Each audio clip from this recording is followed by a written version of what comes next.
کہ فرعون کون ہے۔ فرعون صرف ایک شخص کا نام نہیں ہے، مصر کا جو بھی بادشاہ ہوتا تھا اس کا لقب فرعون ہوتا تھا۔ تقریباً 18 یا 19 فرعون آئے، جو بھی بادشاہ ہوتا تھا اس کا لقب تھا یہ فرعون، اکثر لوگ اس کو نام سمجھتے ہیں۔ اب جو موسیٰ علیہ السلام کے زمانے کا فرعون تھا وہ بڑا جری تھا، اسے طاقت پر غرور بھی تھا، گھمنڈ بھی تھا۔ ایسا ہے کہ تقریباً 100 سال تک تو کبھی اس کو سردی بخار بھی نہیں آیا، بیمار کبھی نہیں ہوا۔ تو آدمی کو جب کوئی تکلیف نہ آئے تو وہ غرور میں بڑھ جاتا ہے اور اسے ایسا لگنے لگتا ہے کہ میں سب سے پاورفل آدمی ہوں دنیا کا، مجھے کچھ ہو نہیں سکتا۔ تو یہی فرعون ہے جس نے اپنے زمانے میں یہ اعلان کیا تھا کہ لوگوں میں تمہارا رب ہوں، تمہارا بڑا رب میں ہوں، میری عبادت کرو۔ بات تو چل رہی تھی اور لوگوں کو اپنی خدمت پر معمور کرنے کی بجائے اپنی عبادت پر معمور کرتا تھا، ہزاروں لوگ اس کو سجدہ بھی کرتے۔ ایک دن ایسا ہوا کہ فرعون نے خواب دیکھا، آسمان سے ایک تارا ٹوٹ کر اس کی گود میں گرا یا اس کے محل پہ گرا اور پھر آگ لگ گئی اس کے محل میں۔ وہ گھبرا کر کے اٹھا، صبح نجومیوں کو، کاہنوں کو بلایا کہ اس خواب کی کوئی تعبیر صحیح بتا دے۔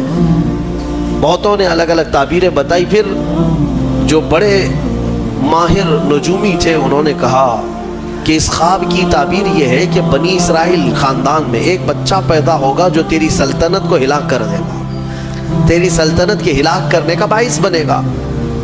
خواب کی تعبیر سننے کے بعد شاہی فرمان جاری کر دیا اس نے کہ بنی اسرائیل میں آج کے بعد جو بھی لڑکا پیدا ہوگا اسے مار دیا جائے گا، کیونکہ وہ بچہ کہیں سلطنت کی ہلاک کرنے والا پیدا نہ ہو جائے۔ تو یہ اعلان کے بعد بنی اسرائیل خاندان میں جو بھی لڑکا پیدا ہوتا اسے مار دیا جاتا، بیٹوں کو ذبح کر دیتا تھا اور لڑکیوں کو زندہ چھوڑ دیتا تھا۔ 1 سال کے اندر انہوں نے 12,000 بچوں کو ذبح کیا، پیدا ہوتے ہی قتل کر دیتے تھے۔ لڑکے کو زندہ رہنے کا حق نہیں تھا، صرف ڈر تھا۔ یہ وہ زمانہ ہے جب موسیٰ علیہ السلام کی ابھی ولادت نہیں ہوئی، ولادت سے پہلے اتنے بچے مارے گئے۔ پھر اس کے درباریوں نے اس سے ریکویسٹ کیا کہ اگر ایسے سب مار دیے جائیں تو آپ کی خدمت کے لیے بچے کہاں سے ملیں گے، جوان کون ہوگا؟ تو 1 سال چھوڑا جاتا، 1 سال مارا جاتا۔ اتفاق ایسا کہ جس سال مارا جانے والا تھا اسی سال موسیٰ علیہ السلام کی پیدائش، ان کی ماں حاملہ تھی اور پیدا ہونے کا وقت جب قریب آیا تو اللہ تبارک و تعالیٰ جسے جہاں چاہے بچائے، ہاں جس انداز میں چاہے وہ اللہ تعالیٰ حفاظت فرماتا ہے۔ تو موسیٰ علیہ السلام کی ماں کے دل میں اللہ نے بات القاء کی کہ تہ خانے میں چلی جائیں۔ وہ تہ خانے میں گئی، بچے کی ولادت ہوئی، لڑکا پیدا ہوا۔ اب وہ گھبرا گئی کہ یہ سال مارے جانے والا ہے، اور وہ بنی اسرائیل خاندان سے تھی کہ میرا بچہ مارا جائے گا، قتل کر دیا جائے گا۔ تو اللہ تبارک و تعالیٰ نے ان کے دل میں یہ بات القاء کی کہ ایک صندوق لے لو لکڑی کا اور اس میں اس بچے کو ڈال کر دریا میں بہا دو۔ بھلا کوئی ماں کیسے بہائے گی؟ لیکن اللہ تعالیٰ فرماتا ہے وَرَبَطْنَا عَلَىٰ قَلْبِهَا، ہم نے ان کے دل کو مضبوط کر دیا تھا۔ جب اللہ تعالیٰ کسی کے دل کو مضبوط کرتا ہے تو بڑے بڑے کام کر جاتا ہے۔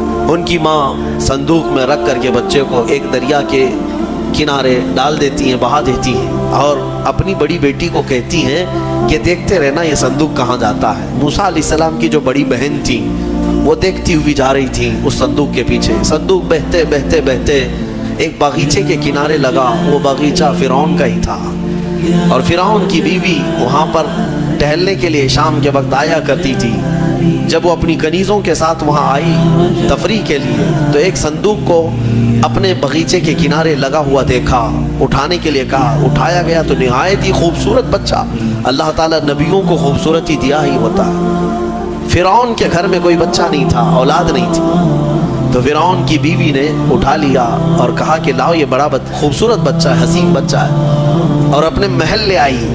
فرعون سے کہا کہ آج سمندر میں، دریا میں بہتا ہوا ایک بچہ کنارے پر آ لگا، میں نے اس کو اٹھا لیا ہے۔